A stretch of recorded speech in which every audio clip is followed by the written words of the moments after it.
How to set up a secondary camera on your smartphone for proctored exams.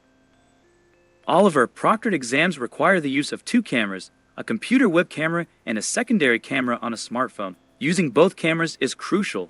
Failing to do so will disqualify your exam attempt. Here's what you need to know about the setup of a secondary camera on your smartphone for proctored exams. Let's start with the launch procedure. To connect when starting your exam, you'll be prompted to use a QR code. The secondary camera on a smartphone must be connected to Wi-Fi.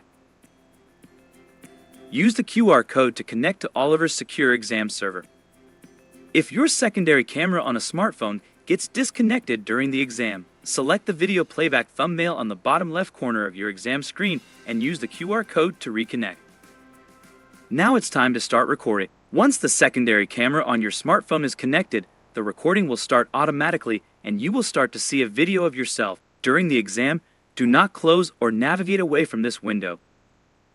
Position the second camera on a smartphone to capture your side profile and the surface of your workspace. Your workspace should be 1.5 to 2 meters or 5 to 7 feet from your smartphone camera.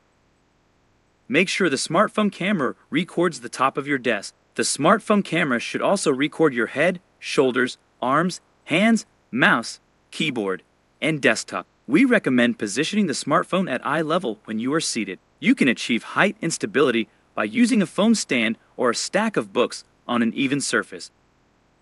Now, you can start your exam. Keep both cameras on throughout the exam. After finishing your exam, click the Submit button in your exam. Oliver's server stop recording video immediately upon exam submission. Remember, using both cameras is required for a valid exam attempt. Thank you for your compliance and good luck on your exam.